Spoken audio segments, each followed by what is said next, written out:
The Subaru Forester has been making SUVs fun to drive since 1997, and there's a new one out for 2025. It's more handsome, it's safer, more luxurious than all of the other predecessors that have gone before. It's also meant to be even better to drive, so I'm going to take this one for a spin and find out if that's true. So the body's stiffer and safer, the suspension is more compliant, but how does that translate to the new driving experience? When that original Forester came out all those years ago, 1997, I am actually old enough to have remembered the launch. It did wow everybody because what Subaru did was basically take an Impreza chassis, put a very nice looking SUV body on top, and what you ended up with was a very practical lifestyle vehicle that you could put the kids and dog in the bag, and it was fun to drive. And what they've managed to do with this, even though it's a lot more luxurious than that old model, is make it just as much fun to drive. It's awesome, handles well, gripped really well, it's got lovely ride comfort, but we have to talk about the luxury, the tech that's in the car. That has come an awfully long way. I would say if you haven't sat inside a Subaru for a few years, go and sit inside one. You wouldn't recognise them from where they were in the 90s, even noughties.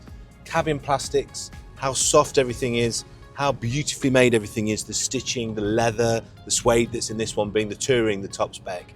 It is all very, very premium. It feels like a very different world from where we were when this model first came out. You can hear it's beeping at me, it's telling me to concentrate on the road because I'm looking at you, the camera.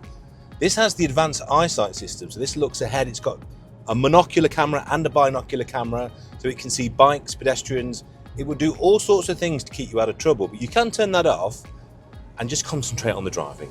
You've got all the things you could ever want. You've got heated steering wheel, heated seats in the front, of course. You've got heated seats in the back for the kids.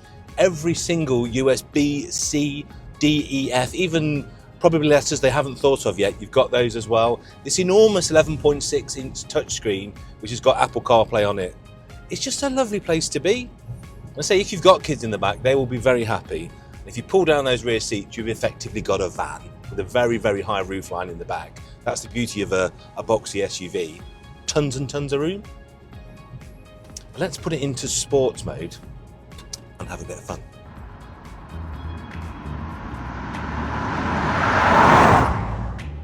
It handles so well, it's a Subaru. It's just what Subaru does really, really well. You just make cars that look good, handle well, and are dead usable and practical. This car has the e-Boxer, the hybrid system, which I like very much indeed. To me, it's the best of both worlds.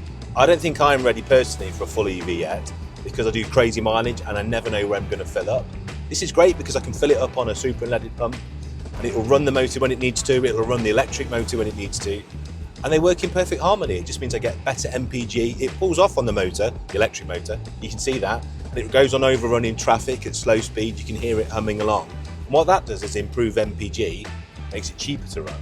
I've always thought with the Forester that they got the size absolutely right. It's just big enough to get everything and everyone in, it's small enough to park just about anywhere.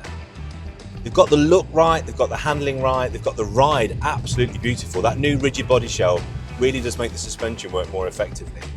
It's a cracking package, and because these new models, despite all the extra tech, despite all the extra fun you're getting, are only a tiny bit more than the 2024 models, they're actually much better value. In effect, they've gone down for what you get, pound for pound.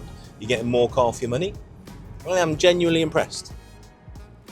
Then I'm a massive Subaru fanboy. Probably not the most objective review you'll ever get. So there you go. The 2025 Forester is everything they said it would be. It's packed full of tech, it's super safe, and I think it's rather handsome.